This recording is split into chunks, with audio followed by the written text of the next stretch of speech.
And we do know on the other side of town, the Ghana Health Service has been drumming home social distancing protocols, but two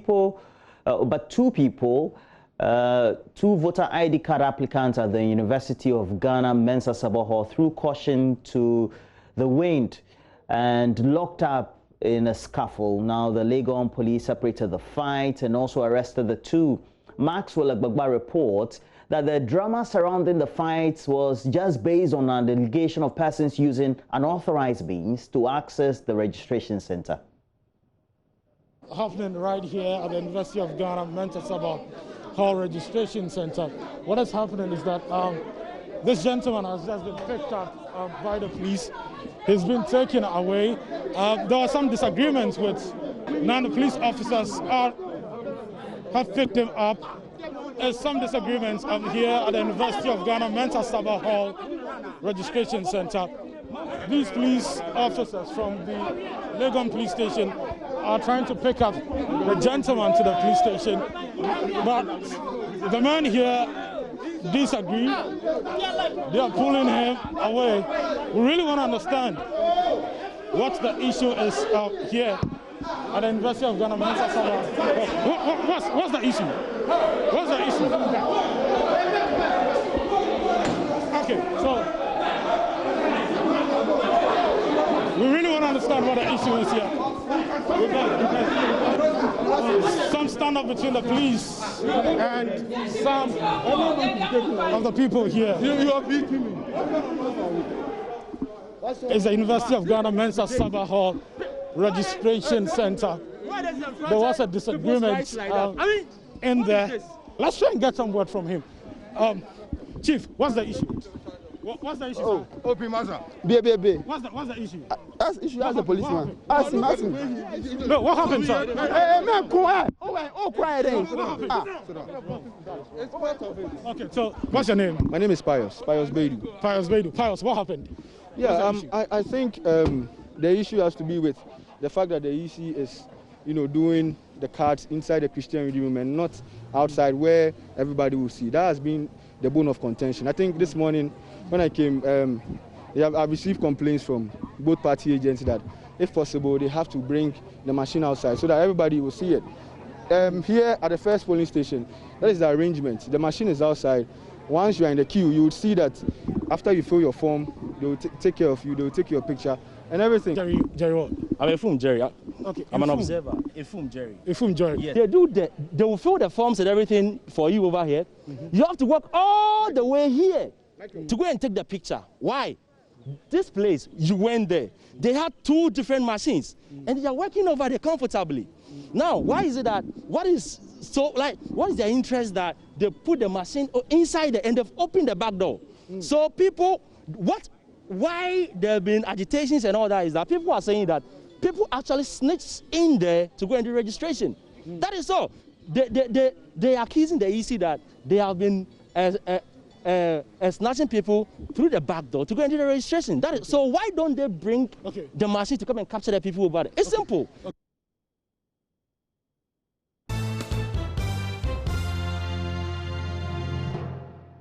Even the MPs. Well, we have to end the bulletin. But before we go, it has been 5 months since 5-year-old Christina, not her real name, came home bleeding in between her legs after running an errand to buy ice cubes for her grandfather. She told a gruesome tale of how she had been taken into an empty room, stripped naked and sodomized by a 16-year-old resident of the Asmall community in Sakumono. Host of Super Morning Show, Kojo Yankson, sat with little Christina and has come through with this report. Unsuspecting Christina was sent on an errand by her grandfather to buy ice cubes. But the seller, a 16-year-old boy, had an ulterior motive. He allegedly defiled her. Little Christina managed to tell me what happened. She removed my dress. And then what?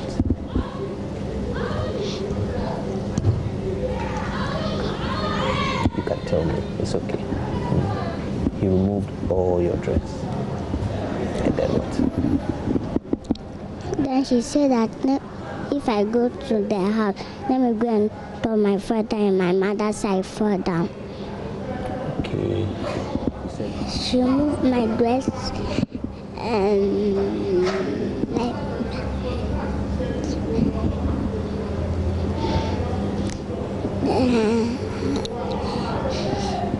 she used me to sleep in floor.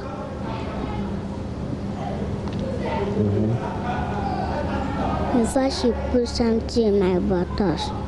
It has been close to 5 months already.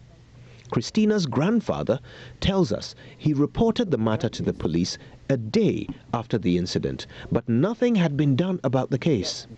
Instead, he says the police investigator asked him to settle the matter with the perpetrator's family. She told me that she will send the case to court on one Thursday. So later, then she called me back again and said, the accused, they have been worrying her. The accused have been worrying her, so we should settle the case at home. Who said this? The CID, the police. We should settle the case at home. She's not, she's an account. She's not an airway. So we are also airway. So we should settle the case at home. Then I told her on phone that I said, no, madam, this case is government case. You are a police officer. You told me that you send the case to court. Send the case to court. They said, no, she's busy. So she'll call me back. Since then, this woman hasn't called me. The Accra Regional DOFSU Coordinator, Superintendent Alice Awarikaru, admits that the investigator has not done a good job with the case so far. To be frank, when you have a case with us, especially the complainant, you are the one, we are on your side. So we should be updating you on whatever is going on. So for me, hearing now from you people that there was nothing like that, I think I have to find out, because it's not done. Because if you don't communicate with the complainant, how can you get evidence? Meanwhile, the Accra Regional Police PRO has been holding brief for the prosecutor, saying the case has delayed because the investigator is handicapped as far as verifying the age of the perpetrator is concerned. I think that they should be given the benefits of the doubt. You understand? Did you get the reasons? Yes, and the reason is that they haven't been able to determine the suspect's age for 4 months. So that's why I deliberately asked whether, if the Ghana Police Service for the Greater Accra region were to tell the public that for 4 months we have been unable to take any person whose age, who doesn't have a birth certificate, to court, would that be, speaking from the police service, would you feel that that is a reasonable message to give to the public? So what do you think? What do you think? That's why I'm asking you. You know, it's been 4 months. Okay, so for 4 months, the suspect is walking free. The victim has no justice. And by the way, the suspect lives in the same community as the victim for 4 months. Right, this 5-year-old girl has to live with the knowledge that the person who assaulted her and sodomized her lives down the road and is walking free for 4 months. So the question I'm asking you is that as the police service, in whom we repose all the responsibility to bring justice to those who deserve it, for 4 months not being able to determine the age of the suspect, do you feel that the police has done their best here? I think I cannot go beyond that, because I have told you the challenge as I have been briefed. Little Christina is still waiting for justice 5 months after she was sodomized. Well, that's it for the latest news updates we do have. We have myself, Mamavio Sabwaji, Joseph Akable, all of us reviewing the newspapers next. But I'm hoping we'll enjoy some great music before then.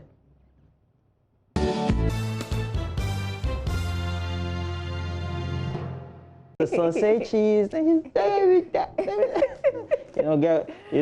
children are fun. Yeah, absolutely. Especially in this stressful time. Listen, let's settle our score, because I think was it on Monday we're talking about Yeah. Apparently, I went on a different route. You took a different Yeah, you went route. through Sogakope. Exactly. I don't think I've ever used that route. Oh, really? No, I haven't. Oh, But I know the route very well. It's a lovely road. I've used that that place to another town, but I've never used the route to Ho. Okay. Yeah, fully. Kwame Abuja, what's his constituency? Adaklu.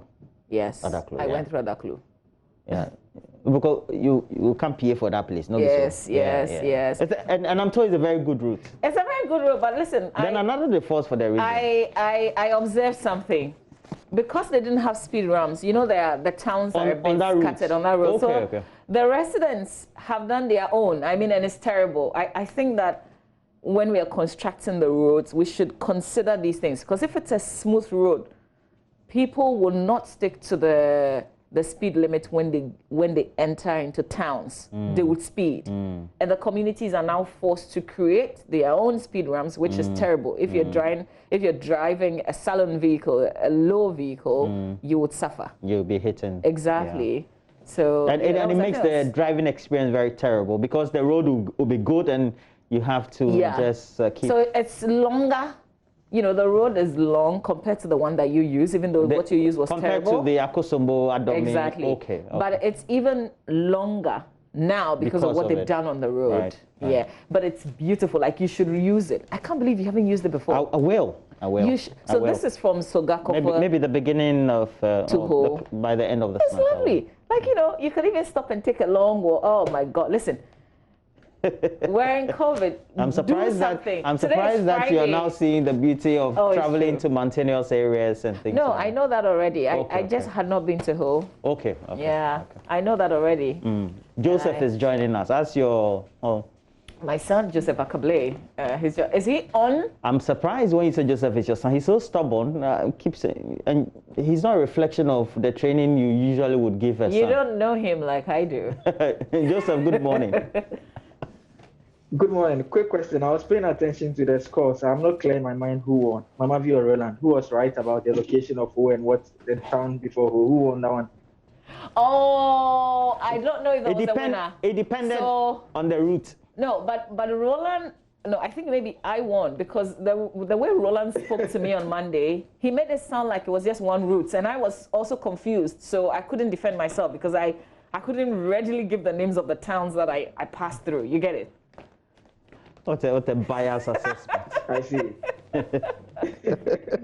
Mama V is the winner. Yeah, but you should go to Ho. Joseph, drive to Ho. Yeah? I will. Go to Ho and so enjoy. Joseph, you're doing which of the papers?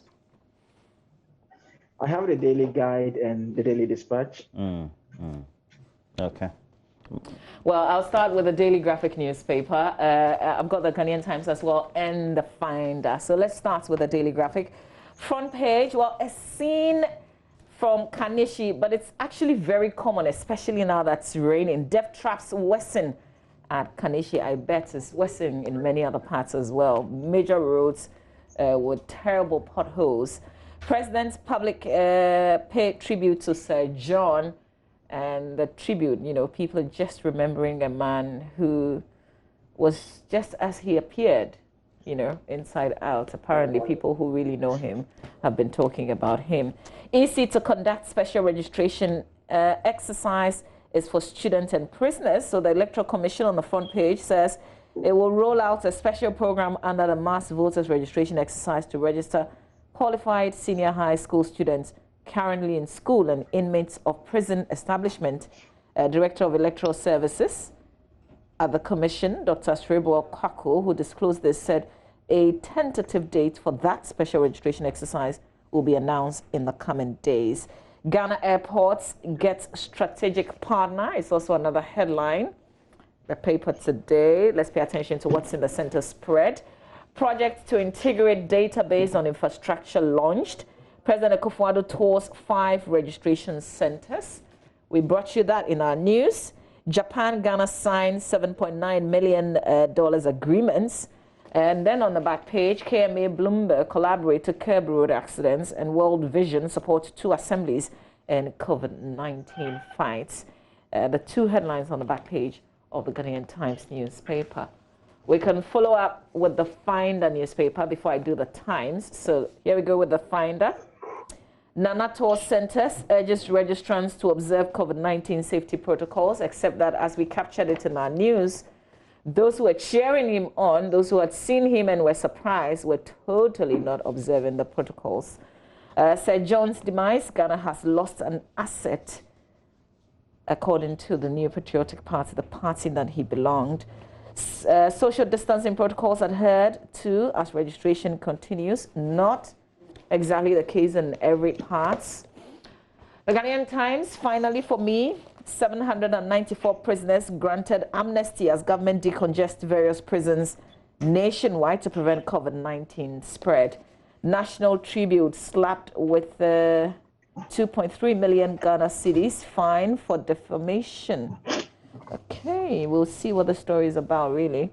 President pays unannounced visit to 5 voter registration centers in Accra, and then tributes pour in for Sir John as president, vice president, party, others mourn him. On the back page, phase 2 of Tema Motorway Interchange Project takes off in September. That reminds me. So the first time I used the interchange as it's been done was obviously when I was going to Hull, right? And I just said to myself, but the people who want to take the credit, they don't even pay tax, do they? Keep wondering. Massa, it is our tax. Sanitation Ministry holds sensitization workshop at WA for stakeholders. The 2 stories on the back page of the paper. Yeah. So you know the story on the front page that I said would get a bit of details when we are done. We will go to the story about the Cape Coast High Court awarding some 2.3 million Ghana cedis in damages. Against what exactly? I'll tell you the details. Roland or Joseph? Yeah, Joseph. Joseph has the Daily Guide and the Dispatch. Joe. Yes, so let's start with that of the Daily Guide first. The front page has the photograph of Sir John. It says, People's General, Sir John, dead. And we can't name COVID-19 patients. That's according to the Ghana Health Service. And Togolese nabbed for voters card, also on the front page. Anator's voters registration centers, also another story on the front page of the Daily Guide newspaper. There's some sports story in the paper itself, not talking about the Black Stars, and we've been cheated by John Painsil as well. We can do the Daily Dispatch, the front page of that newspaper. It says 48% Ghanaians vote based on party manifesto, ethnicity 4%. Okay, that's quite an interesting one. Voters register EC to distribute checks to applicants to control crowd, also on the front page of the Daily Dispatch this morning. Roland and Mama V. Well, let me do the custodian. Has on the front page, Ekufuado, Baumia, MPP grieve over Sir John Meso, rest in peace. Very nice, man. Very affable. President tours, voter registration centers were told that went to 5 unannounced. That's a good one. I'm surprised. It went unannounced, but still the crowds were all, yeah. I kept wondering within the period of social distancing and all, but you know, it's not the president's fault, is it? The Ghanaian Times has on the front page, the Ghanaian Observer. Ghanaian Observer has on the front page, Ekufuado storms voter registration centers in Accra, urges EC officials to maintain safety protocols. Tributes flow in as nation mourns Sir John. And then we do have Moses also on the front page of the Ghanaian Observer.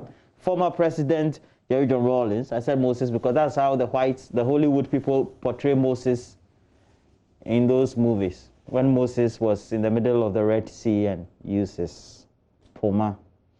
But it said JJ backs military deployment at border town, says Ghana faces real threat of terrorism. Now a couple of stories also on the back page, but let me just look at the Statesman has on the front page. Don't ignore safety protocols as the Daily Statesman. Information Minister, reintroduction of COVID-19 restrictions possible. And this was at a briefing on Thursday. Ghana mourns Sir John, and they have the Electoral Commission educating us with what needs to be done even though it's not enforced largely in other registration centers. What needs to be done here? So we have it on paper. Now we need it on It's the just ground. like we have many other things on paper. Yeah, That one there, yeah. Okay, I'm done. Joseph, what's your pick? I think I am curious about the story Mama V spoke about, the punitive damages. The damages being awarded in the Cape Coast High Court. If she could tell us about that story, it's quite interesting. Absolutely. It's actually related to defamation. So this is a Tribute newspaper. That's the name of the paper. That Tribune. Tributes. So 2.3 million Ghana cedis in damages against the National Tribute newspaper for defaming the Vice Chancellor and Director of Development of the University of Cape Coast, Professor Joseph Garte Ampia. The Vice Chancellor and Mr. Philip Intim Owusu brought the action against the newspaper for defamatory publications against them. So they named the plaintiffs here. The newspaper, in its issue of June 21, 2018 and July 12, 2018, respectively, published the story's headline, UC, VC, others, hot over dubious deals as BNI starts investigation and VC and others in more trouble. So the story sought to suggest, according to what is written here, that the Vice Chancellor and his colleague were engaged in wrongdoing by awarding ICT-related contracts and appointments of staff of the university. The defendants also stated that the appointment of the Director of Development was not based on merit. So basically related to what the newspaper wrote and how that was apparently untrue, that the court has dealt with. So 2.3 million Ghana cedis, that's a lot of money though. I don't know how they are going to manage with this, 2.3. And I haven't even heard the National Tribute before. Anybody has? National Tribute, no. Yes, and I'm not sure. And I'm not sure, Joseph, I'm not sure they can pay this, right? Based on based on the laws of the regulation, the Companies Act. I mean, they can just go into some bankruptcy or insolvency. Then they are off the books. Is that what you're saying? It's a lost cause, I swear. But I think I mean this is the second defamation story that is coming up in recent times. Yeah, following the famous one. Days back, yeah, the Japan one also came out. I mean, I think that the point needs to be made from these stories that the courts are always there to vindicate people, and so when we decide to say things about other people when we don't have the evidence supporting it, or we don't have the evidence that we can submit to back our claims, and they decide to take action against us, we'll obviously be in trouble. I guess that's the lesson in these two matters. How much was the Ken Kwekubako one? What was the figure? Has it been settled? 130,000 cedis. Okay, that's way less than this. This is 100 to 100,000 for as the damages to him, and 30,000 for the cost of legal fees. Oh, that's chicken feed. Has it been paid? We don't know yet. That's chicken feed for Mama V's friend. That money to charity. Chicken feed. I think I've heard that. I've heard somebody say exactly what you said. That's before. chicken feed. Oh, no way, I think the judge was very reasonable in that case, because knew that Charlie, I have to peg it at a pricing that the person will be willing to pay. And I know that the Honorable Member of Parliament for Asin Central, the Honorable can... Japan will pay. Joseph, he has how many houses? 189. What did I don't remember. Oh, 47. You can't remember. 147. That's what you said. It's all in the interview. Go back I can remember. Go back 147. Go back to our 147. I've watched the interview several times. I love that interview. 147 houses, 22 children. What are you saying here? I'm telling you. Joseph, I was saying that you do the court rounds. Has it been settled? No, this one or the older. Oh, Rolanda. I don't know whether it's been paid, but the last time it came up on Saturday, Mr. Bako said he intends to give the money to charity. And so, I mean, we are Can't we all join the charity? Yeah, Can't we all be charity? I think I'm part. I'm part. Because I haven't been able to buy my zinc taps and all that during this corona period. I'm part. Charlie, but on a more serious issue, the concern that has been raised and the outrage that has met the member of parliament for my constituency, Tema West. And no, Callous? Yeah, Callous Ahinkra. Knowing that he's tested positive and still went around to registration centers, before then had also participated in other events. I think that that's abhorrent, and then also should be criticized as much as it has been. I don't know what the two of you think, but I'm sure. You know, initially I thought he had done the testing and he was waiting for the results, because many of us did the testing, we're still coming to work.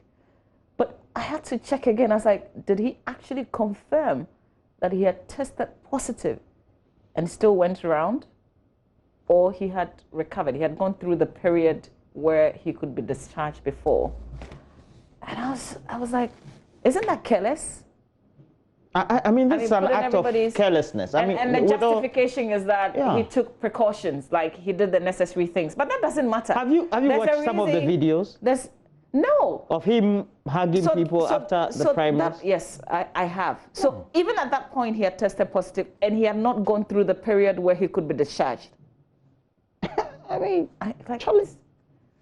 maybe Joseph, you may have some background information here.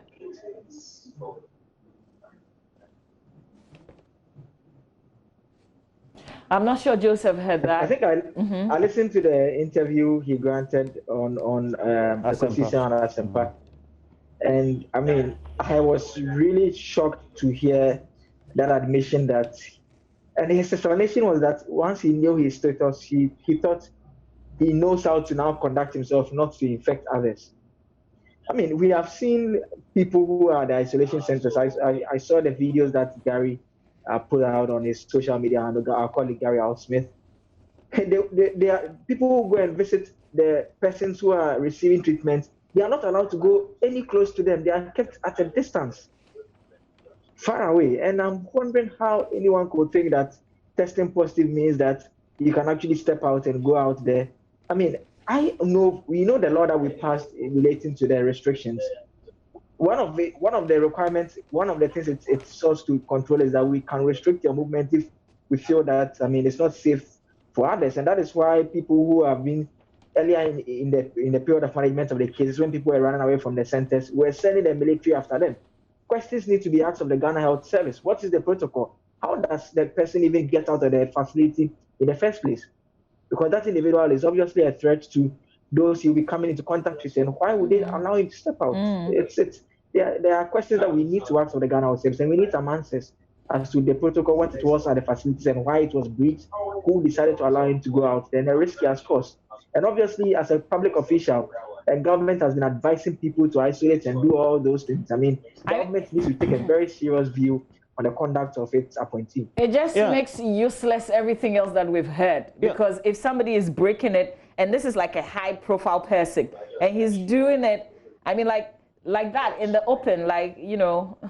Yeah, because how do you tell others? How do you tell us to do the right thing? You know, at the briefing on Thursday, Joseph Akable asked a critical question, and the response of the Ghana Health Service Director General, Dr. Patrick Abuaji, and also related to other questions, was that if you have your sample taken and you're waiting for your result, it means that you have to self-isolate. Yes. Yeah. They didn't say that don't work, don't do whatever, but they say self-isolate. This is even when the results, you're waiting for the results. You haven't seen the results. And already we know that we're in a certain state in which, because of the absence of materials for testing, it's delaying. I have had interactions, you also have had, and we have the information that's indicating that the results will keep delaying until we have the materials to test. And Joseph was at that news conference yesterday. And so Mr. Callous, Ahinkra says he didn't want people to speculate on his absence at the start of the voter registration exercise. That's why he got out. Like, I don't understand him. What kind of excuse is this? So even though he knew his status, he decided to still just go out there. COVID-19 and you are staying away from people. Why are you worried they will speculate? So did he tell everybody, that all the people who came into contact with him, you guys have tested positive. If you still want to come close to me, do? Did he announce that? Did he tell people? Did they know? He didn't. He actually claims that if we watch the videos, we realize that his hands were behind him when he was talking. So he tried not to come into contact a lot with people and knew how to keep himself safe and everything. I mean, shouldn't people sue or something like that? I mean, can't we take this to the extreme for exposing many others? But I think to a it's only people health? like you and Joseph who will win that case. Seriously. Listen, the big men, no. No, I think what is unfortunate is because the people were obviously his people, they wouldn't think of what we are saying. But for the sake of public health, and if we want to respect what we have said, and this is like a top person. I mean, how does this happen? And we haven't heard, following this disclosure, we haven't heard anything from any quote-unquote top person condemn his actions, right? Maybe somebody has. None. I've seen some defense on Facebook. It's just a story that I just saw on Ghana Web a short while ago. Yeah, Roland, I saw a story on Ghana Web a short while ago, and the story says they claim, according to sources, that the presidency has asked him to resign or get fired. We've not been able to confirm that story. So we are still looking forward to that. But obviously, there needs to be some formal communication from the Ghana Health Service, the National COVID-19 Response Team, and government for that matter, the presidency to be specific, that appointed. Well, I don't think he has to resign or get fired, but I think that it's just a pure act of irresponsibility on his part. He's not even accepting that. What are you talking about? That's the sad part of it. Yeah, it's not even accepting that. So it was after that how he went to Kolebu. I don't get it. Anyway, we have to do my John line. Quite worrying is that he said he actually shared a room with Sir John. Yes. He actually saw Sir John die. I mean, yes, it's difficult to reconcile those two facts. You encounter this and you're able to, I really beats my mind. I heard that bit when he was talking to Obi yesterday about the Sir John Fiver. He shared a room even with the campaign manager, Peter McMahon. Well, we'll see. Maybe we'll have time and come back and deal with all these matters. But we have to do myjoyonline.com before we make way for sport. Roland? Yeah, and we have it. myjoyonline.com has a number of stories, and the main story on the page that's what we've been talking about. Is about our good friend this morning who is trending. Yeah. Deputy Trade Minister visited voter registration centers knowing he had tested positive for COVID-19. I don't know. Nice man too. I don't know why he do so. Roland, you are saying it like he regrets. No, you not regret. You know the regret. The man self say, oh, Charlie, you know say they in control. Charlie, go up. Minority also criticizes the EC for failing to put in place COVID-19 safety protocols. I've seen some cards that the EC has been sharing, and the date of birth, or even the laminated cards, basa, 200 million. 3 NDC Aswase branch executives arrested over illegal possession of registration for, and this one, you know, I thought, and I know, that the Electoral Commission says in order to ease the registration process, you can print the Form 1A. So if, and throughout this communication, the parties have been told that they should help, or the parties themselves mobilize, okay, people to go and vote. So if we know that they are supposed to, so I can have a bunch of forms. It doesn't mean that I intend going to, but I'm not saying that's the case to this, but I'm just saying that if we have anybody holding registration forms, it doesn't mean that person has done wrong. It's because we're not using our heads. Yeah, because I can print 20 forms. I saw that and go and give to my family people to go and register. So Maxwell on Legon campus, a gentleman was arrested. Police was not even saying why he had arrested him.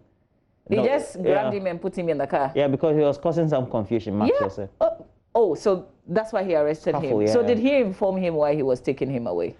Well, you need to know your rights first. So once he didn't know his right. You know, like we're acting like like this is like one lawless country, you know, and anybody who is either in uniform or who looks like he's in a place of authority could do anything to you. And it's just, you know what? I think one day you need to be arrested and you sue big. Only that by the time you sue big, because the way you be talking, No, police go hijack you. Unfortunately, they won't arrest you. That's the problem. Joseph, take us for a break. Oh my God. Is Joseph still with us? Roland Walker, I'm right here. I guess Benedict will be joining us for the latest in sports. Yesterday, Liverpool, the team was humiliated after receiving a guard of honor. Thank you. You have the details there. Yeah, some champions we have right there. I'm not a Liverpool fan, but they were hammered. You should have said that. Benedict will give you a playback of it. They said they don't walk alone. And Luponi, stay with us.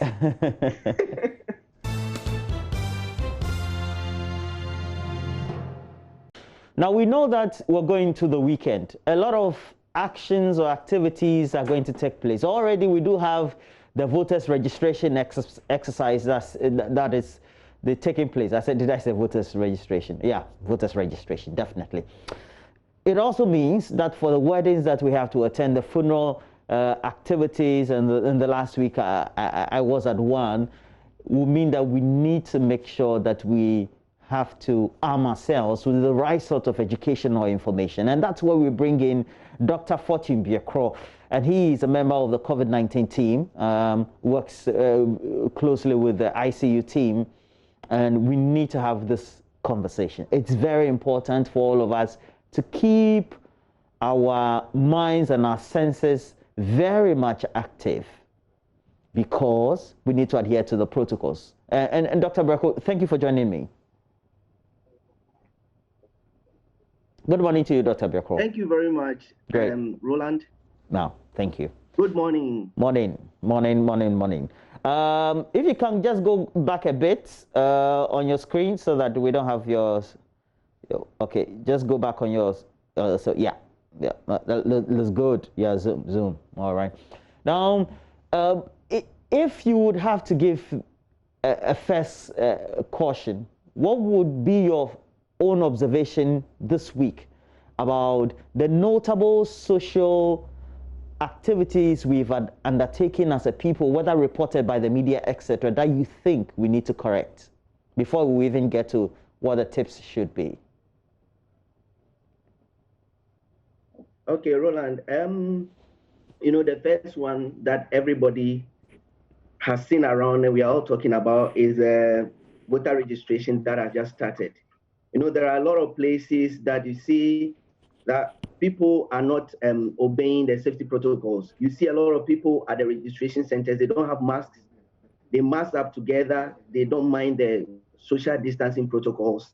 And that is so worrying. And also, when I move around, I see a lot of young men playing football together. Football is a contact sport, and they are not mindful of any of the safety protocols at all, which I think is so worrying. In my area, every evening from around 4 p.m. to around 6, you see different parks, boys gathered together playing football, and no safety protocols at all. And all those things are worrying. You drive past the market areas and you see people moving around without face masks. And all those are very worrying situations. Wow. Anyway, so what will be your first tip for us?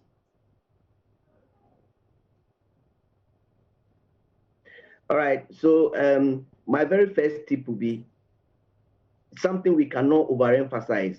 Do not forget your face mask. Roland, anytime all of us are going out, one of the things we don't want to leave behind is our mobile phones.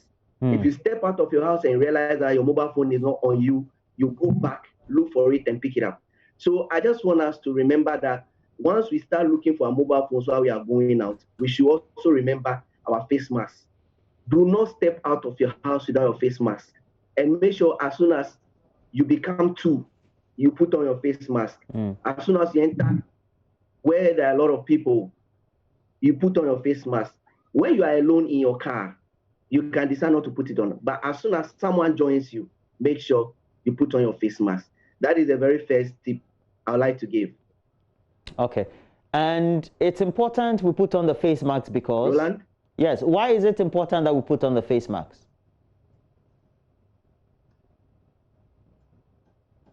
Dr. Berko. We put on the face mask for two reasons: to protect yourself.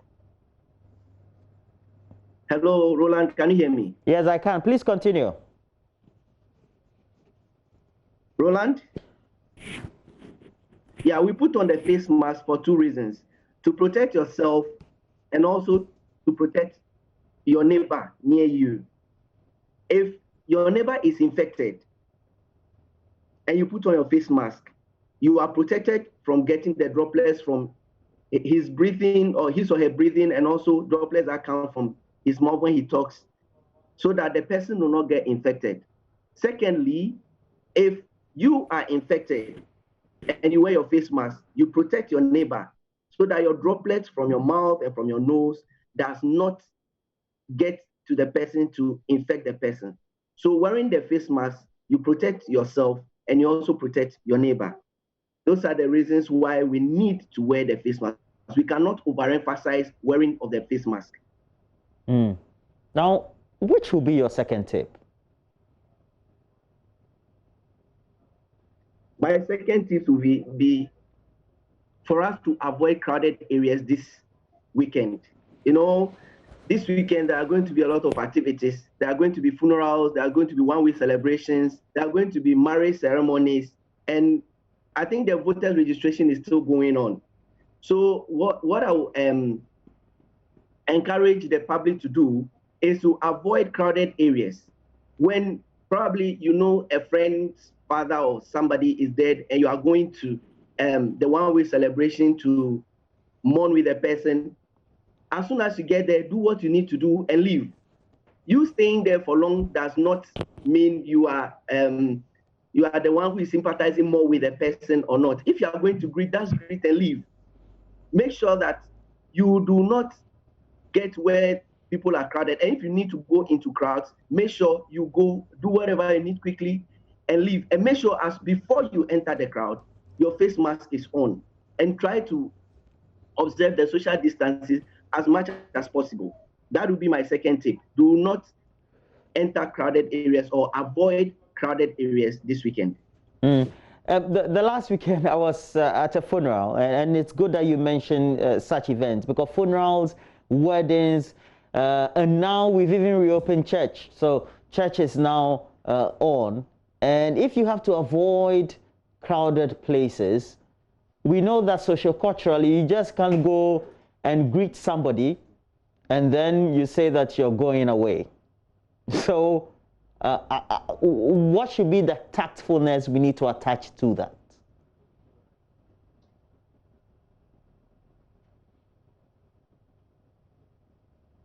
Okay, so the first thing I would like to say, Roland, is that, you know, we are not in normal times.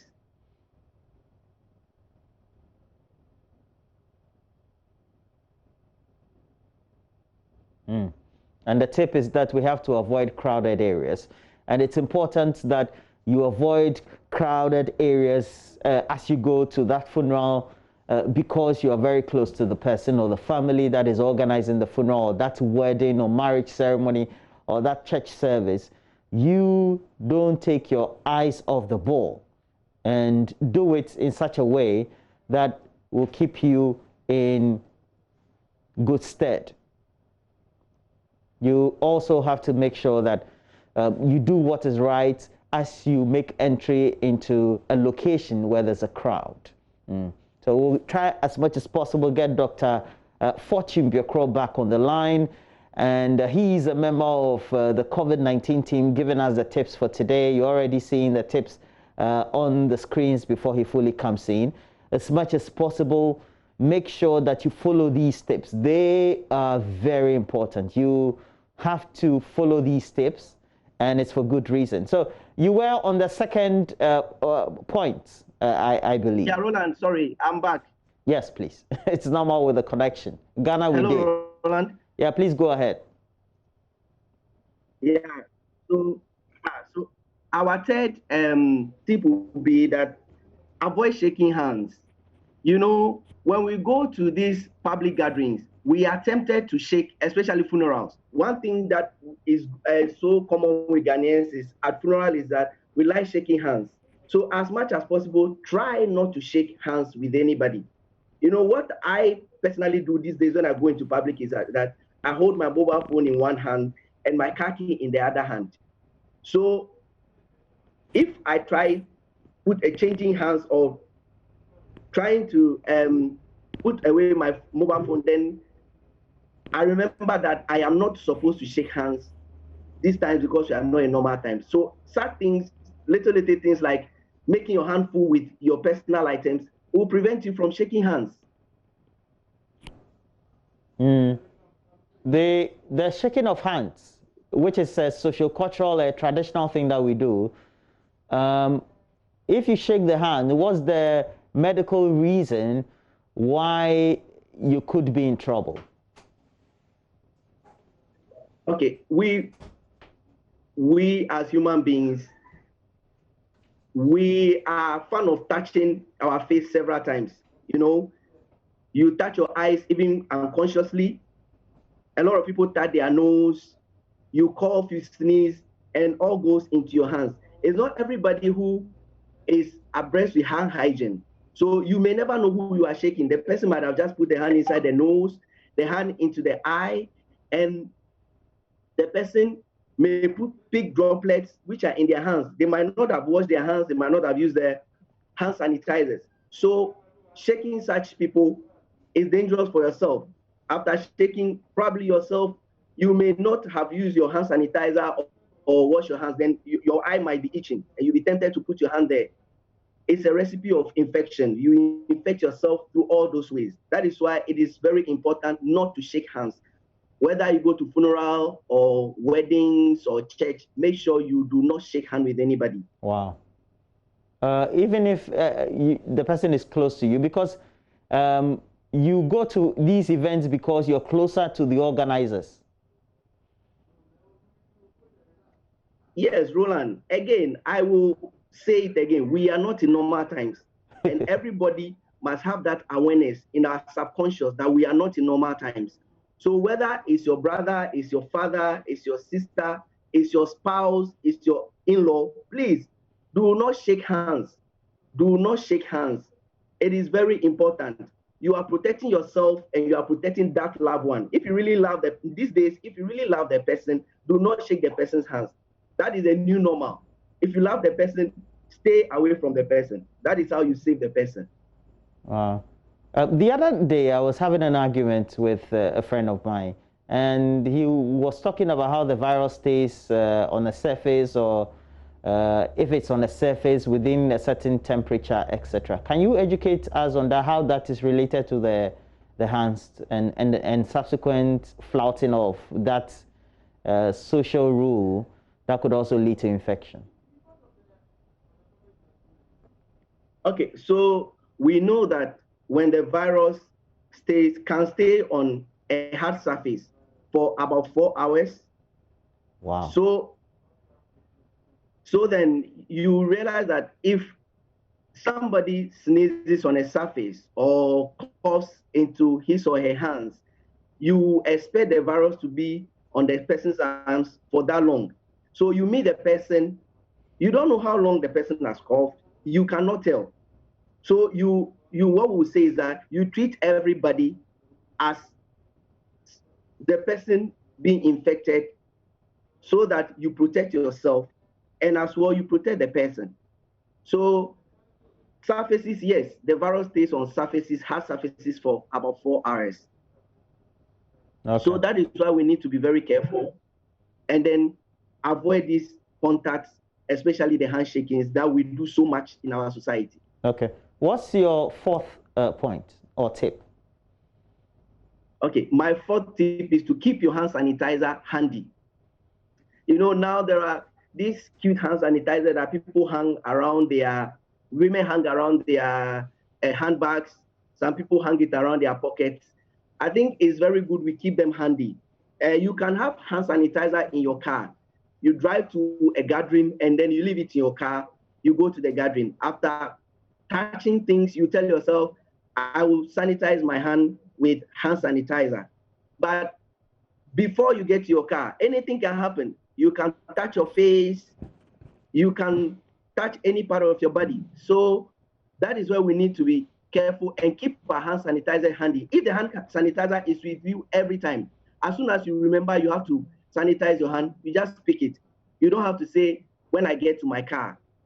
So that is why we need to keep it very handy. In your pocket, you get these small ones, 30 mils, 20 mils, you hang it in your pocket, you hang it in your handbag, wherever you go, so that as soon as the awareness comes that I have to sanitize my hand, you reach out for it. Wow. And your fifth point? My last point is, I will encourage everybody to spend time at home as much as possible. You know, if you don't have anything doing outside this weekend, spend time with your family. Stay at home. The more you stay at home, the more you prevent carrying the infection from somewhere to your house or carrying it from your house outside. So when you stay at home also, you rest yourself. You know, our immune system becomes susceptible to infections when you are stressed out and then your body is tired. Hey. So when you stay at home, what you are doing is that you are preventing yourself from going out and bringing the infection home, and also you are resting so that your immune system will be strong enough to fight any infection that will come. So that will be my last tip for today, for the weekend. Okay. As much as possible, stay at home. If you don't have anything doing outside, anything important doing outside, stay at home with your family, rest, so that you prevent taking the virus out or bringing it into your house. Okay. So when we knew that we were going to have this interaction, I also prepared my key questions and some concerns based on my interactions with friends on a number of the pages. So I have this group within this period. Once in a while, we go sit around. We call it within the social distancing mood. But sometimes we take maybe a beer or two, or sometimes those who take the soft drinks will do so. What's your advice for this social group that I have? The question I want to ask is, what is the essence of meeting and having drinks at this time? You know, now technology is so helpful that if you are in a group, you can always meet on Zoom as we are doing now. You can meet on Facebook and chat. So if you want to drink beer, you can drink beer in your house. So I just want to advise that those social groups meeting physically is not necessary now. You can meet on Zoom, you can meet on Facebook, you can meet on WhatsApp and discuss whatever you want to discuss. You want to drink beer, stay out in your house and drink your beer. If you think you need some fresh air outside, you can take a walk in the evening alone. With that, you are protecting your colleague in the social group and you are protecting yourself. And one thing we should know, Roland, is that once you take a beer or two, you know, the alcohol is going to give you that disinhibition. So once anybody in the group becomes a bit tipsy, you lose a bit of control over yourself. You are chatting, you are laughing. The next thing you want to do is to tap your friend or shake your friend without knowing it. You know, by the time you realize you've done it already. And those are, you know, things that can lead to the infection. So as I keep saying, if you love your friend and you love your brother, this time is to stay away from them, not to stay close to them. So I would discourage such groups. Seriously, I would discourage such groups, especially the ones that you go and sit just to drink and chat. You can chat online. You want to drink, you can drink at home. Okay. So that would be my... So the reason why we socialize that way is that we have the bottles in front of us, and also you say we should Zoom with the bottles in front of us, whilst people are virtually at different places, and we chat while we are drinking our you know, nice stuff.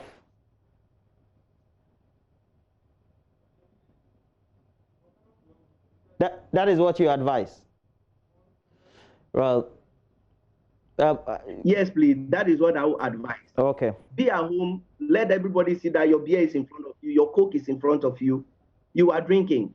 And I think it will not have the same effect, but it's better than getting infected. Right. So the other day, my partner wanted to go, my wife wanted to go and have pedicure. And then I also wanted to go and shave my hair. You know, it's a weekend. We have to prepare for the next working week. What advice would you have given me? Wow. that one is a very dicey one. It's difficult. I think it's very difficult. But what I advise people is that as much as possible, if you can have the kits for the hair barbering at home, it will be very good, so that you can have your barber come home and cut your hair for you. Of course, those also are risks we are taking, because the barber also coming, you never know his status. But that one will be better than going to the barbering salon where everybody goes to. But then if you can't do that, you don't have any choice but risk going to the barbering salon. When you get there, make sure that most of the protocols all the protocols are being kept by the barber, and be sure that the barber uses the sanitizer. I mean, the alcohol-based sanitizer. They have this UV light machine that they use to sanitize the equipment they use to cut our hair. But then you can never tell how potent that machine is. Somebody can just keep it, but then the machine may not be working, but just to show you that he has it. So make sure that they use there's this alcohol that they use, methylated spirit. It's also good.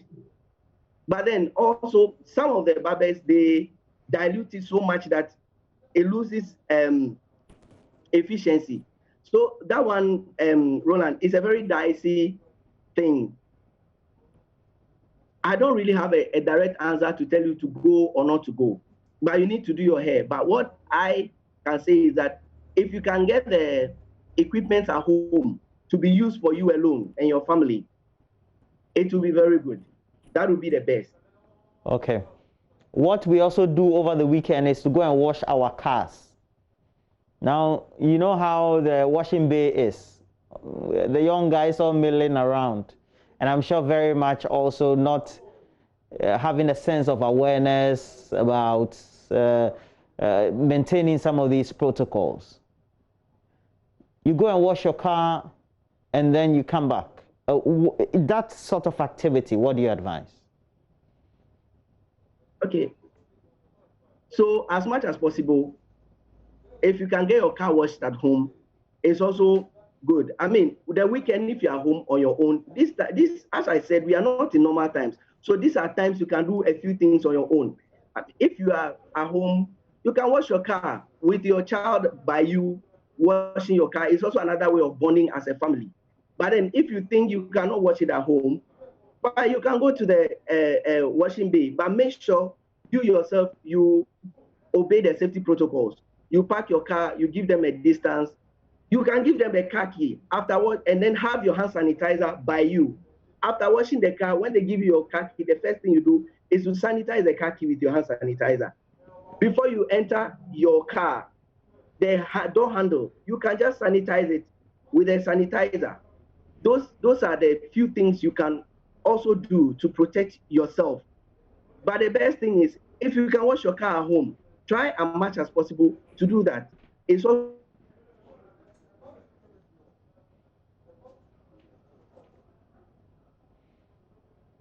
And the tip is that we should spend more time at home. And then this one, I really was interested in the car washing business, because often you're home, you may have rested the greater part of the day. You just want to pop out, go wash your car, or you go and take a ride to that bay and then come back. And so we're just getting tips from Dr. Fortin Biokro, and he is a member of the COVID-19 ICU team, and this is what he's told us so far. As we go back to, add some flesh to what he's already. He says, do not step out of your home without your face masks. Point one, very, very important. You want to go to the market, you even want to go and take a walk, etc. Do not step out of your home without your face masks. Very important. Now, the second tip is that you have to avoid crowded places. Avoid crowded places. This is the second tip. Avoid crowded places. he did indicate, because we have to go to that funeral, that outdooring, that church service, that wedding, etc. And because you know the people, you can't say, but don't waste your time there. Don't go do the unwanted, the untoward. And we're talking about you making sure that you, while we'll have to go out, keep on you sanitizer. Keep on you a sanitizer. Avoid shaking hands when you're out. Very important as well. You have to avoid shaking hands. Very, very important. And as you do that, also make sure that you spend more time at home. You spend more time at home. You spend more time at home. You spend more time at home. And Dr. Fortune Breko is the one giving us all those tips. Right. Well, we'll take a break. When we come back and we have him back on the stream, we will want to conclude this conversation. Do stay with us.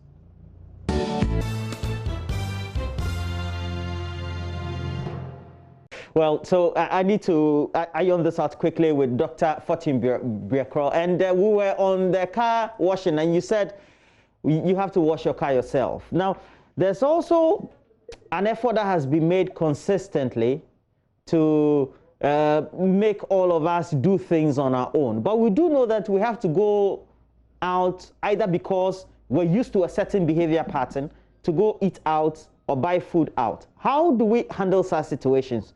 You keep eating the same food, the same recipe, the same way it's been prepared. The taste is all the same. So sometimes you just want to spice it up a bit. Go for some pizza, go for something. What would you advise regarding that sort of behavior or purchase behavior, so to speak? Okay, Roland, it is true. Sometimes you are tired of the same food. But then, thank God, nowadays we have a lot of delivery services around. And most of the restaurants are making the effort to have delivery services. So what I would like to recommend is that if you feel like eating something from a restaurant, call them. They will by all means get a delivery service for you. So use the delivery service rather than going there to sit down and eat. Okay. That will work better. And also, it's also a safety protocol. Right.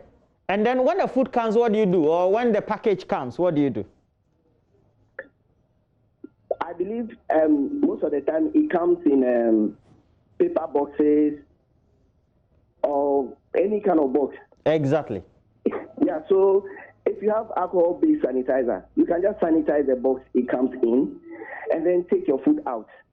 That is the best to do. Hey, everything sanitizing. The rubber, the polythene, and the package itself. But there's a news that has been dominating the discussions over the last 12 hours, I believe, and it's about how we've had a leading member of parliament, and even, I think, if we have to expand the issue, actions taken by peoples in officialdom, which doesn't seem to go right. I want you to listen to this. It's an interaction that Obi had of Asempa FM on his program Ekusi saying had with a member of parliament for Tema West, who is also a deputy trade minister, Callous. Just listen to it, and after that we will educate ourselves on some key issues. Wouldn't you consider the decision to step out, no, as being reckless, knowing how contagious Yariwe ete? I wouldn't say that, because like we said, we are not in normal situation, and we are not in normal times now. We only have to manage ourselves in a way and think and so forth. So, but I don't see everyone in another way.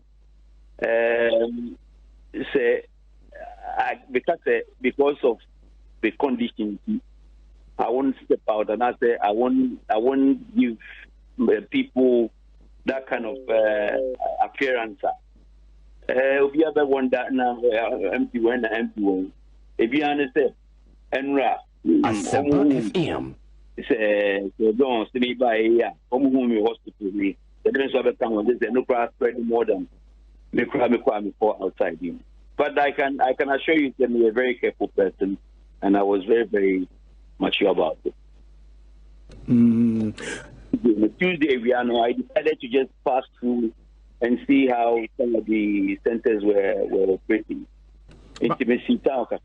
But at the time, no, you knew your test results. So what tested positive? Oh yes, of course.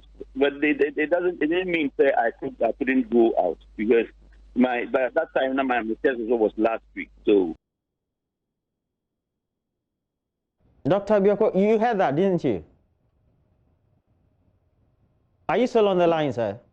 I am. I'm here. Yeah. Hello? You heard the interaction that the Member of Parliament had with Obi? Yes, please. I've heard it. What do you make of this? The video circulating around and his defense of his actions? Roland, this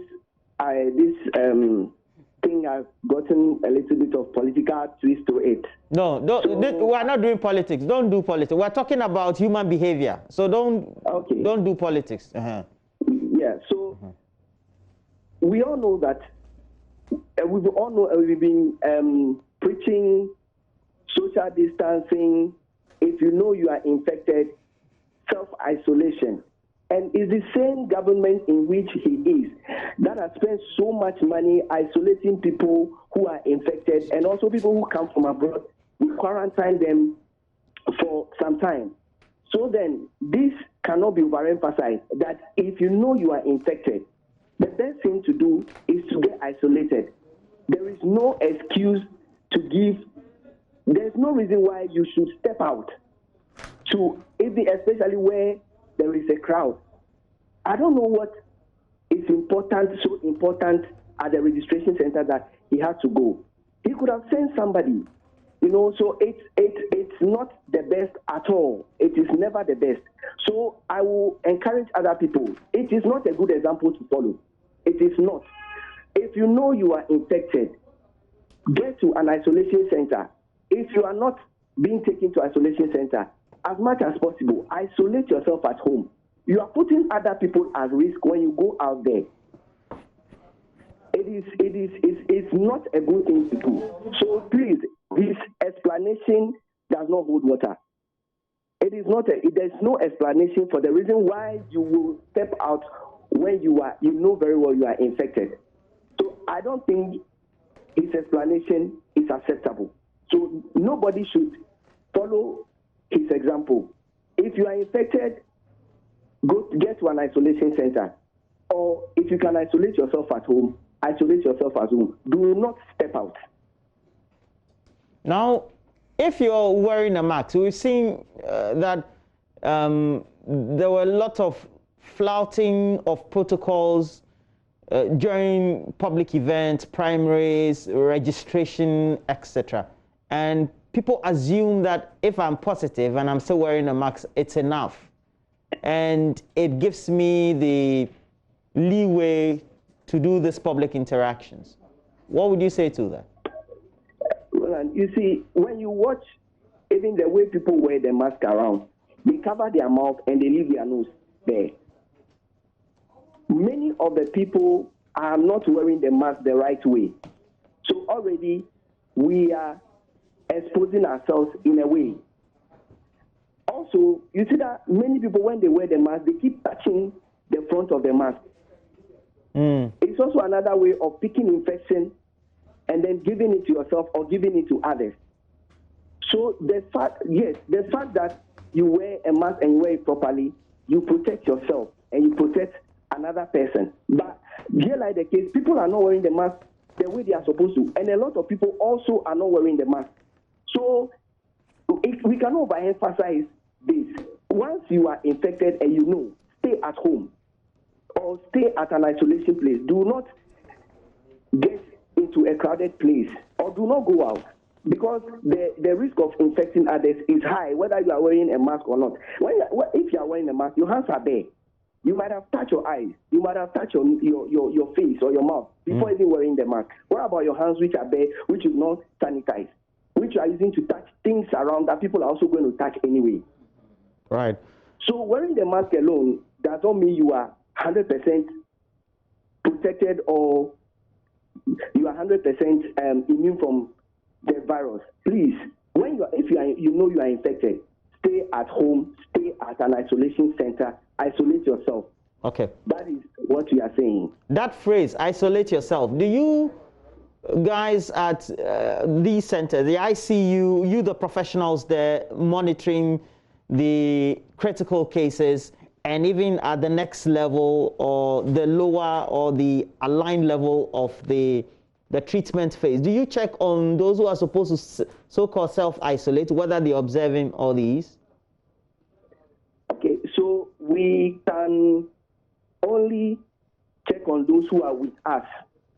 You know, I am at the East at the moment, and at that place we have a place for mild cases, and then also as well we have our ICUs. So for those who are with us, by default we are isolating them. So they are isolated and they are following the protocols. But then those out there, we have a different team that is doing the contact tracing and following up for those who are supposed to isolate themselves. So I don't know much about that side. But for our side, once you get there, you are already in the protocol. So they are following the protocol. We tend to walk in town, but we're putting on a mask. Sometimes we don't put it on. Let's say you go to Makola, the Tudu area, you're walking, there's some space. It's an airy environment. How prone is anybody of infecting each other or infecting somebody else? Okay, so, well, the Tudu and the Makola that I know is always crowded with people, you know, and that is why it is good to wear your mask when you are there. As you said, it may be airy, there may be space between the people, but once in a while not even once in a while, very often you get very close to other people, passing by them and all that. What are you going to do? Are you going to quickly put on your mask when you are getting close to somebody and after that you take it off? You cannot do that. So the best thing is, once you are out there in town, you are put on your mask until you are out of town. That is what we are saying, and that is the best thing to do. Well, thank you very much, Dr. Fortune Biokro, and helping us with this tip for the weekend. Dr. Fortune Biokro, he is a member of the COVID-19 ICU team at the East facility. All right. Mama V, we have to do another discussion, but this time again related to COVID. Yeah, I was just going to, and it's sad that we're talking to a COVID team member, so you know you want to be careful how you push him. But the fact is, if you've tested positive, stay away. But some high-profile person says that I've taken all the precautions so I can step out there. Just wanted to, for the people who are watching us, to see somebody show this kind of example with all the things that Doc said. How do you still encourage people? Like, do what Doc said, but you're seeing other people do otherwise. You get what I mean? Yes. It's very difficult. But anyway, that's the situation. You have to love your own life. And we have to begin to sue people who decide to put all of us, our lives as risk. But, you know, in this case, we'll probably not see it. Let's talk about something that we have control over. And we've been tracking the private sector fund raising money to put up an isolation treatment center, the first of its kind here in Ghana. Well, they couldn't do it all by themselves. We've had private sector persons contribute to this fund to put up this facility. But they reached out and called on all of us as citizens of Ghana to contribute at least 10 Ghana cedis to this fund. And some of us took up the challenge. Here's what I came up with. Watch this.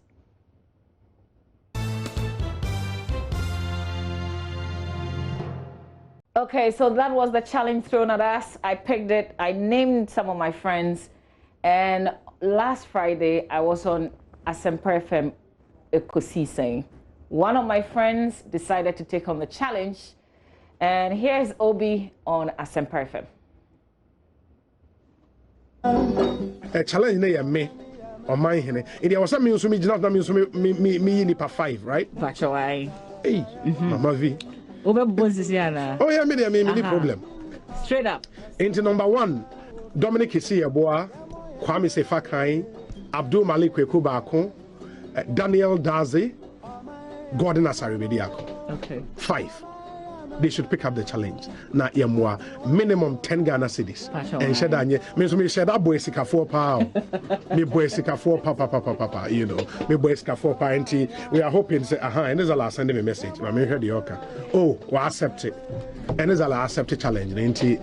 Dominic mami who say oh jitumwa we accept it. And I'm good to go. So far, I'm sure would accept. And my about 5 there, but my main Simon and Nakwesi comes no ECG. So I should not be limited to media from in Nakwesi comes in or ECG CSR department. That's something you would have to pick up. In fact, ECG General Manager Public Relations, Mr. William Boateng. Okay. Mr. William Boateng, Mr. Daniela J. Labi. They should pick this up. Oh, yeah, very important. Very important. They will do it, and I'm sure they will do it.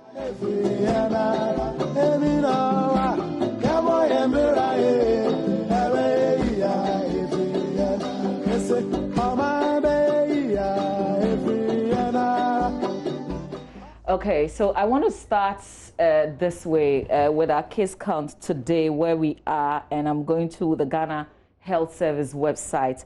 Active cases still open it up, so I'll just update you. But the news is that places are full. Places are full. We can't keep people. So a lot of people are, even though they've tested positive, isolating at home. Our active cases today is 4,467. Active cases, 4,467, 393 new cases, and the deaths, 117. This project is huge. It's a 100-bed capacity, and is the only kind that we will have in our country. Senyor Hossi is team lead, Project 100. He's joining us via Zoom. Let's have a conversation. Let's track the project. Let's track our contribution as well. Senyor, good morning, if you can hear me.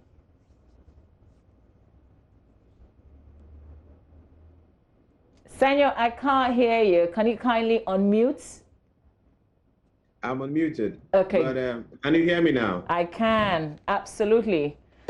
So we're talking. Okay. We're talking about the 10 Ghana challenge. This is the pair one. How well are we doing? Well, it's been quite a difficult start, but I think that interest is ramping up now. It's been about 2 weeks since we started the 10 Ghana campaign. We've raised about 23,829, and we've had 596 persons participate in this entire donation drive. We've been hoping to raise up to about 5 million cedis to really square up the gap, together with some other corporate funding, but it's not been as forthcoming as we expect. But we've seen interest ramp up in the last few days. So the snowball effect, we believe, is taking shape. I want to encourage every Ghanaian, like I always quote Ed Beck, I mean, evil will thrive when good people do nothing. So we should ask ourselves, what are we doing? And this is one of the things we can do. And you rightly put it that this is more in our control. We must stand up, be counted, be citizens, and support this cause as we invest in protecting our own selves and saving other people's lives and life of our families as well. Senyor, when I went on Ekosi saying last Friday, I realized something. I think there's still quite a good number of people who don't know about this project and why the project. So for those who haven't heard about the project at all, who are still confused, is this the same as what government is leading? Kindly explain. It's a different project. It's a private sector-led project. We've had government persons also participate in the project, but it's a private sector-led project. The Ghana COVID-19 Private Sector Fund is different from the COVID-19 National Trust Fund, and people keep confusing it. I've seen a lot of social media commentary that has expressed a bit of anger, suggesting that it was the government one. It's not. This is not the government fund. This is a private sector fund, and the private sector is made up of every single individual and also every single that exist out government sector.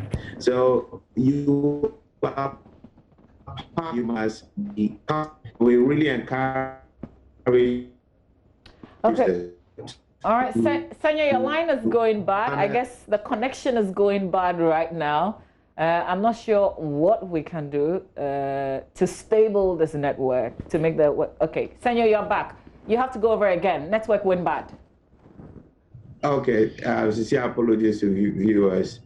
I'm saying that this is different from the National COVID Fund. This is a private sector-led fund. And the private sector is made up of everybody. It's made up of yourselves as individuals and also of corporate Ghana as well.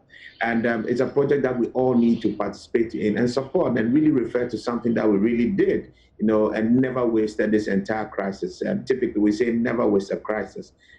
And this is a perfect opportunity where with us contributing to not wasting a crisis and keeping an indelible mark in our contribution to national development.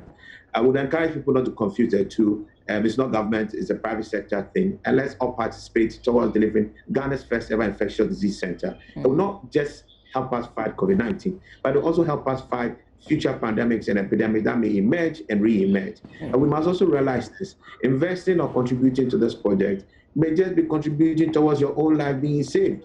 They just be contributing towards saving the life of a family member, a friend. But at a minimum, you are surely going to be saving a life. And no life is actually worth 10 Ghana cedis. So contributing that would just be a perfect token to really helping humanity. So I encourage everybody to participate in this drive. Corporates will listen, whether we've written to you or not. I mean, I think that you should be able to galvanize your staff, you should be able to galvanize your entities and contribute towards this project, either through the 10 Ghana Challenge or through direct corporate contributions. And we are more than happy to support and promote your business alongside. Sanya, also explain what difference would this facility make when it is completed? Because right now we've heard how facilities are full. The isolation centers that we have are full. What difference would this facility make? Well, this facility is not just an isolation center. All right, it is a senior care treatment center. So you actually have very serious cases going on in here. You have an ICU, a 21-bed ICU, different from what you have. You have facilities that are competent enough to deal with very severe cases. And as the cases keep ramping up and cases start getting worse, you've heard of lives being lost in our ICU. Some of our ICUs are ill-equipped. So you're actually going to have a well-equipped ICU to really help save a life. It's not the typical just keeping people who are asymptomatic. That's not what this facility is. It's a permanent structure.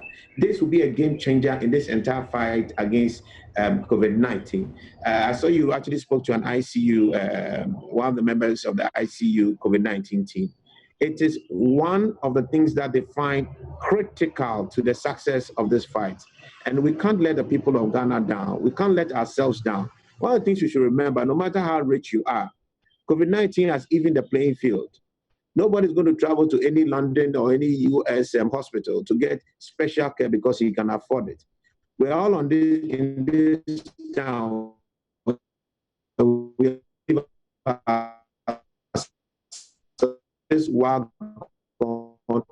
Apologies, the network is going bad again, unfortunately, and that's what we have to deal with in these times. Hopefully, Senor, is your network stable again? Let's see.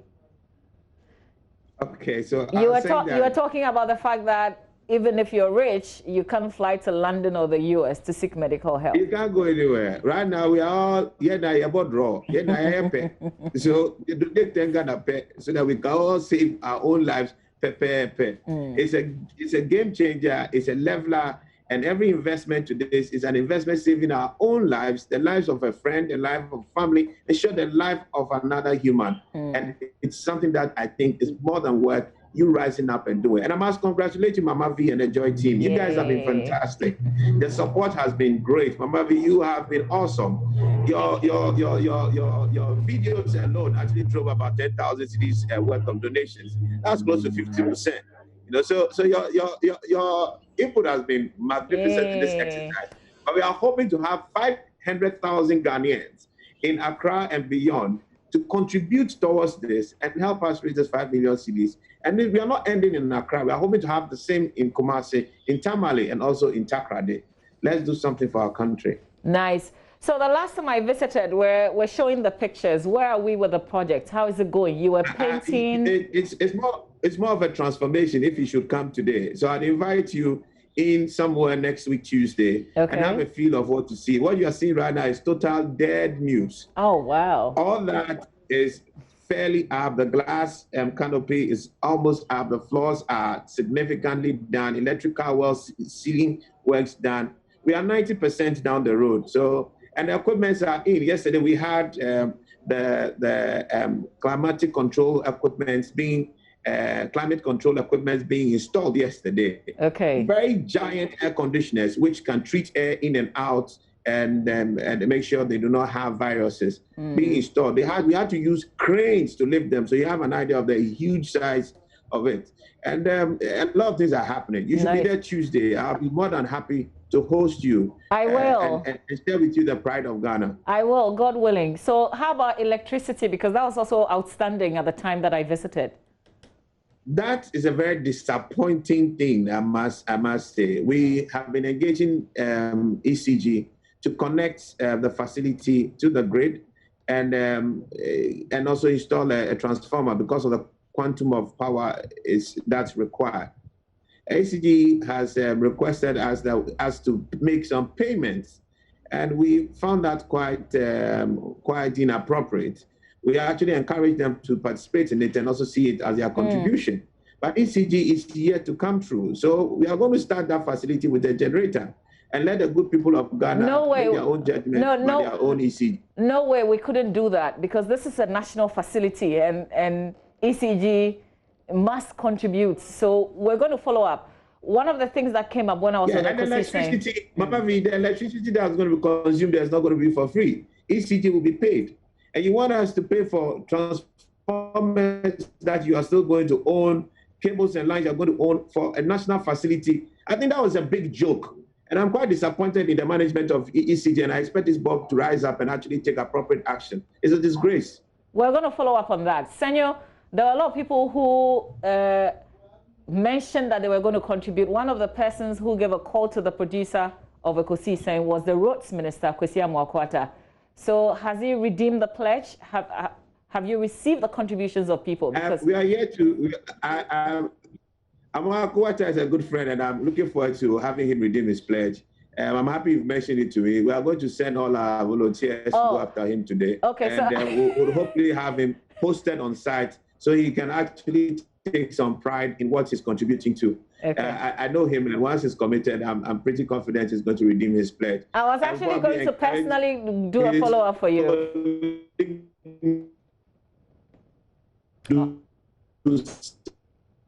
Okay, so we're frozen again. Network has gone bad again.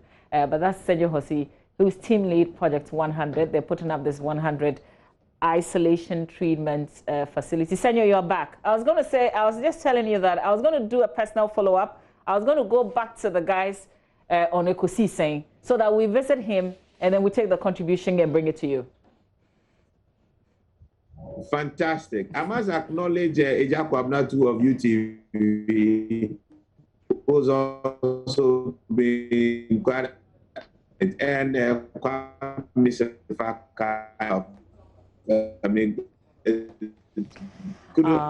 Unfortunately, the connection has gone really bad. So, Senor, we have to end the conversation here. But I promise you, God willing, I'll be there on Tuesday.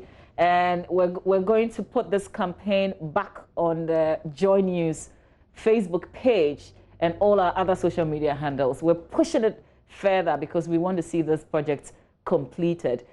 Some of my friends also reached out. So Koja Kutobwati of City FM definitely accepted on air, and Francis Aban also did accept. So we're still going to be pushing all of you, at least 10 Ghana cities, contribute to this project, and let's see it completed.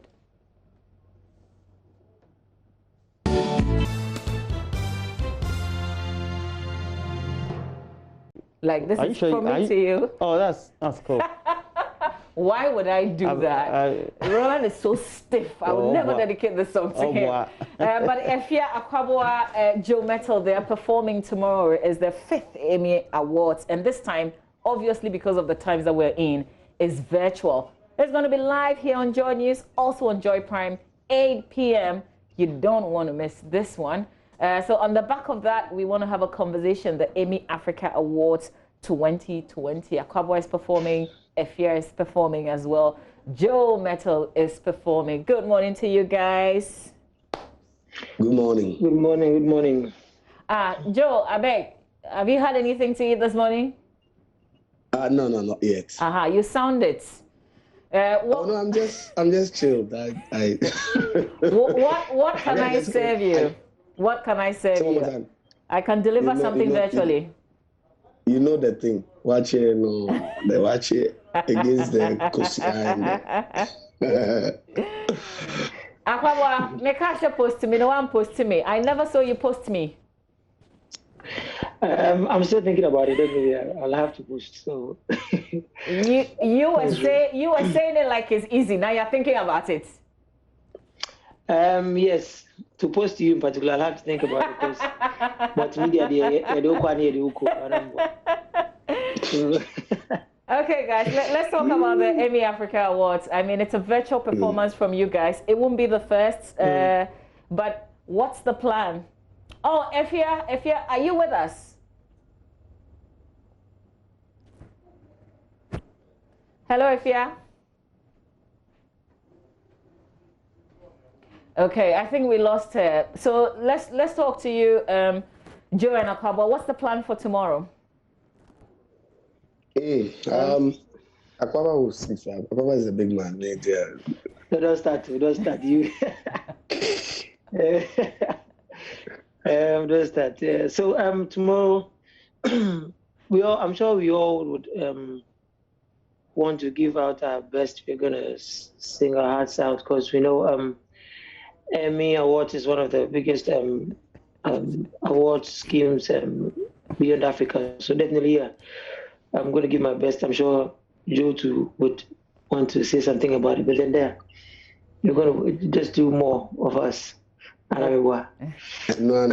And I think one of the things that Emmys is also affiliated with is actually excellence. They try as much as possible to push things to the highest or the highest level. Yeah. So I'm sure that God willing tomorrow is going to be like, you know them.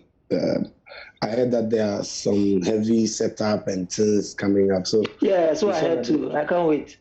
They will try to do something amazing. So I'm sure it will be a good one for tomorrow. So you guys don't trick me. Don't make it sound like you don't know how the performance is going to be like. I'm sure you have your plans. It's the best. I mean, by God's like, everybody's delivering their hearts out for what their area is and what they are. They know how to, in the best of their ability, and so I'm sure. It's the whole beauty is the element of surprise. So if everything is poured out here, the whole our work is to make you anticipate and expect and okay, what do they have for us? Okay. And then tomorrow, God willing, something amazing. You would love it. Okay. Trust me, I think I see. And you can trust Joe Metal on that too. I mean, when he says you would love it, you love it. We prepped up well. We planned it, so we'll deliver it, God willing, tomorrow, and then everything else will follow. It's a virtual thing, so you can imagine. Yeah. Efia, do I see Efia? Hi, Efia. I am talking to you now. Good morning. Can you hear me? Hi. Can you hear me? I can hear you loud and clear. Is this the rest, the final rest before the performance? Yeah, So how is it? How is it going? Okay, Joe and Akwaboah, why are you laughing? She's still in bed. She's resting. No, the way you're asking final rest before, that's... Yeah, sorry, I was in the studio the whole night, so I was now sleeping during the day. But I had to wake up for y'all. So no, listen, I'm not complaining. I like it, so that's fine.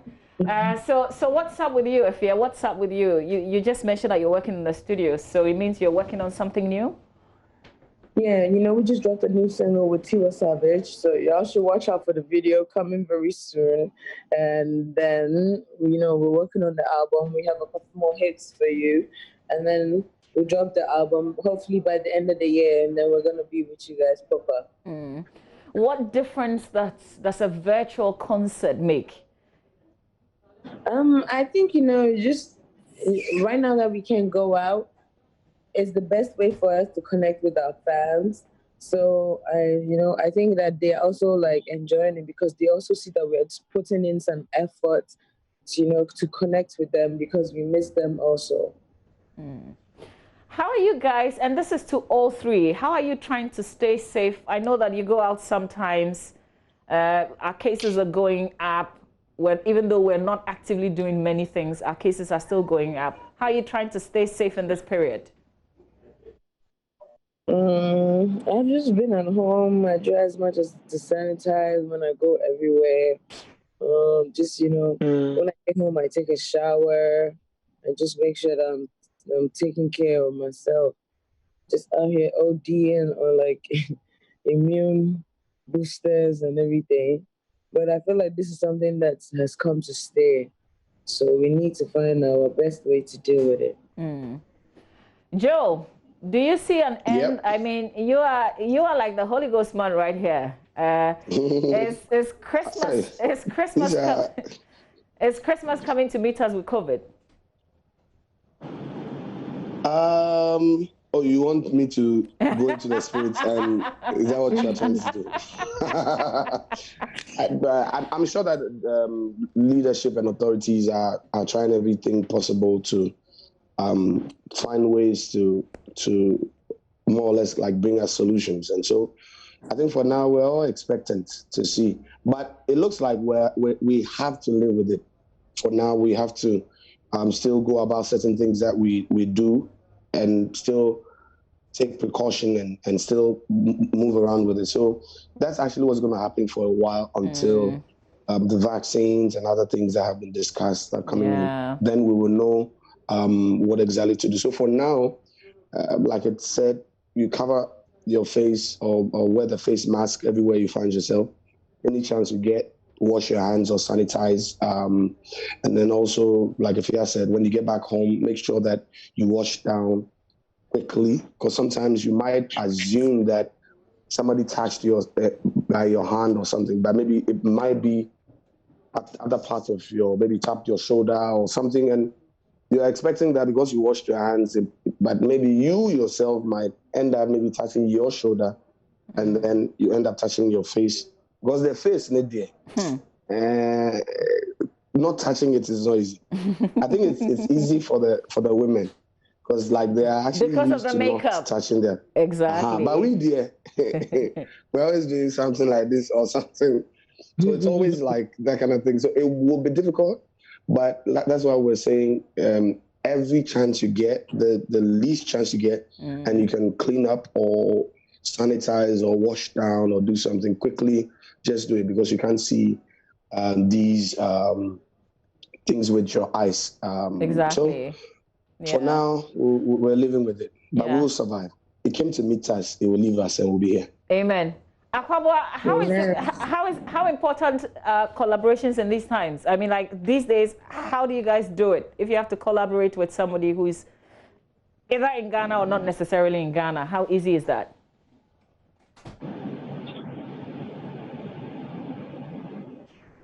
You're on mute. Okay, so if you can take that, if you can answer that. I think Akwabwa is back. Yeah, what did you say, babe? So I was asking how collaborations are done in these times when everything is virtual. How easy is that? It's not as easy as it used to be. I think what's different is that like most of us are just using the FaceTime and all that other stuff to try and reach out to our people. But most of the time, people would send the music, and I like being in the same place with a person to record. So it's it's a little sad that we can't do that right now. But you know, most people will send the files, and when I receive the files, I would do my part of the verse and send it to the person. Maybe you call the person on FaceTime, so the person is like with you in the studio. You guys communicate and do how you gotta do, and I think that's how I've been doing it. Okay. So,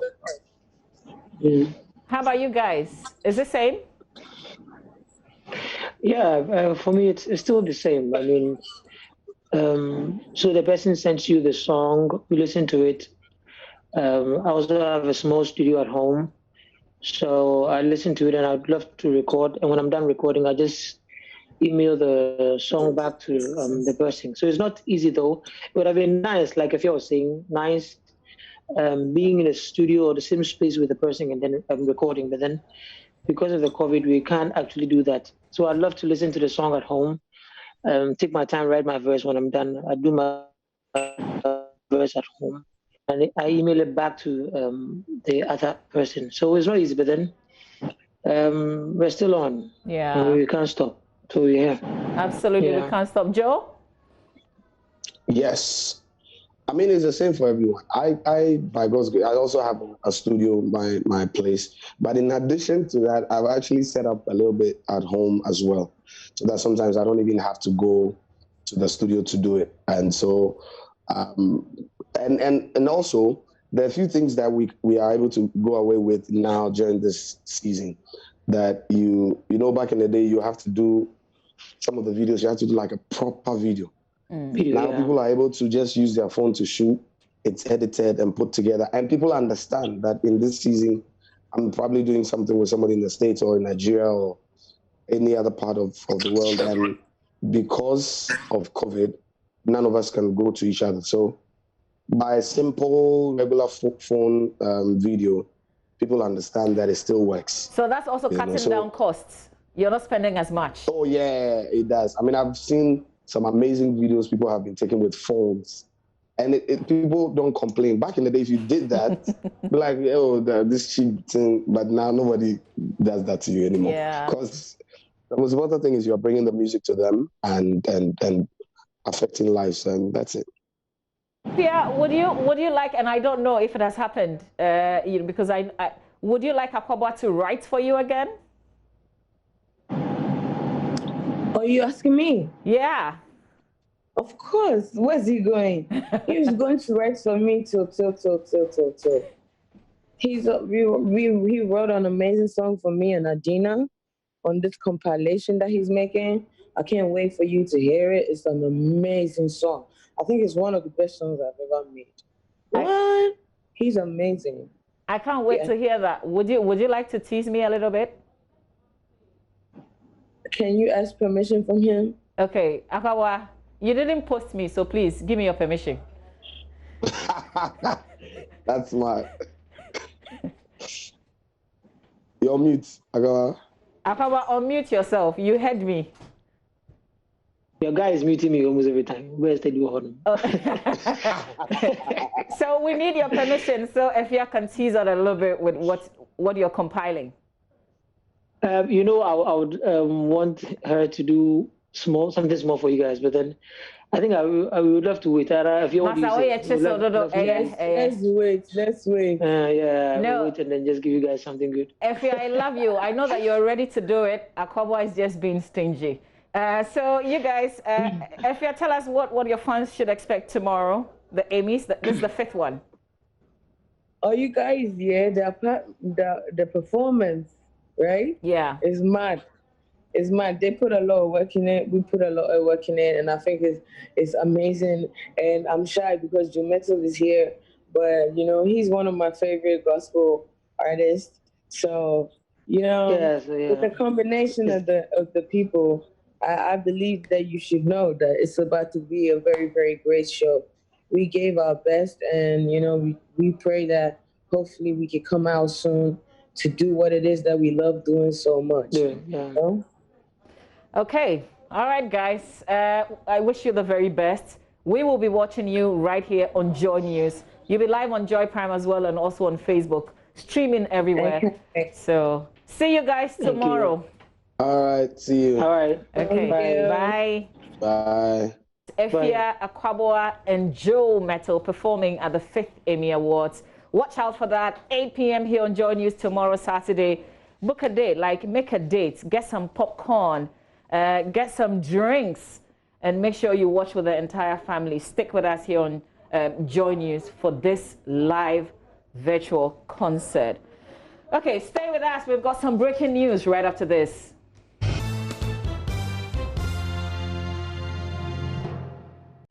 Well, the whole of this morning, we've been telling you about a deputy trades minister who's also a member of parliament who tested positive and yet decided to go out and do some inspection on the ongoing voter registration exercise. We're talking about Callous Ahinkra. Well, news is that he has resigned. And that's the letter that's been issued dated 3rd of July. President Akufo-Addo accepting Honorable Callous Ahinkra's resignation. And he reads, the President of the Republic, Nana Addo Dankwa Akufo-Addo, on Friday, 3rd of July, 2020, accepted the resignation from Office of the Deputy Minister for Trade and Industry, Honorable Callous Kingsley Ahinkra, MP, which takes immediate effect. This follows the admission of the Deputy Minister of his breach of the COVID-19 protocols when, as a person certified to be positive for the virus, he visited a registration center in his constituency before the period of self-isolation was complete. President Akufo-Addo is admonishing all of his appointees to bear in mind that they are to provide leadership at all times for adherence to the protocols that have been established to help the nation defeat COVID-19. In accepting the resignation, the president recognizes that Callous Ahinkra has acted honorably in the circumstances by resigning his office and wishes him well. This was signed by Eugene Ahin, who is Communications Director at the Office of the President. And that's the breaking news that we have for you. The minister who spoke on our sister station at Semper FM, Ekosi, saying yesterday, extensive conversation with host Obi, and he revealing that indeed he had tested positive and still went out there to a registration center and mingled with people. The excuse was that he didn't want people speculating. We'll bring you a playback of that interview. Wouldn't you consider the decision to step out, no, as being reckless, knowing how contagious Yariwe ete? I wouldn't say that, because don't say, like we say, we are not in normal situation, and we are not in normal times now. We only have to manage ourselves in a way and think and so forth. So, but I don't see in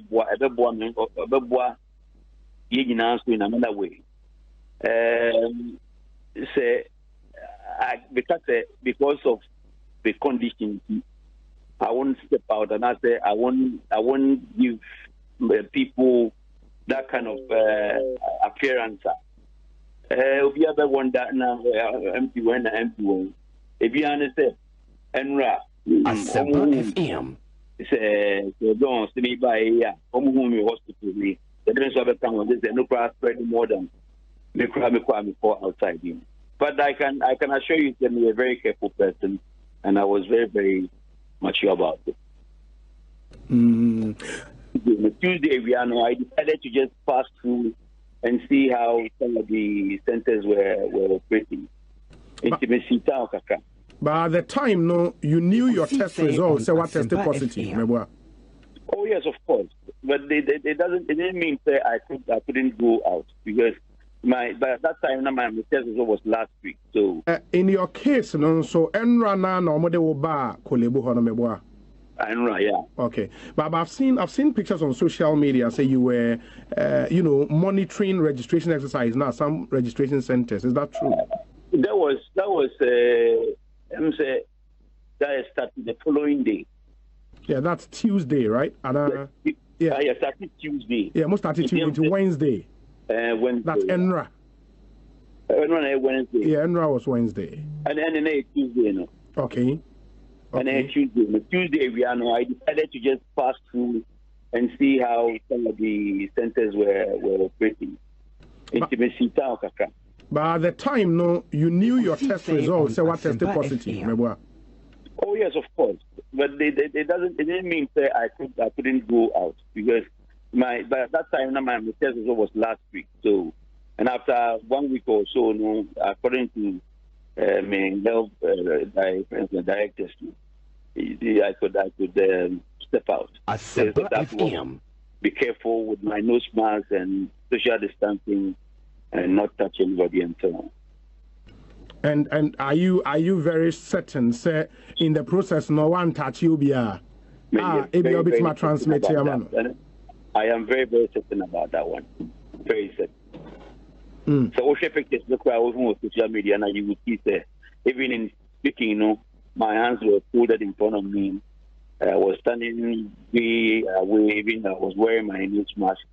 I was standing way away from the people that I was talking to and so on.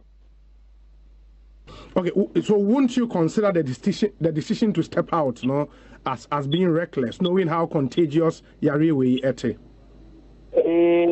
I wouldn't say that because like we said, we are not in normal situation, and we are not in normal times too. We only have to manage.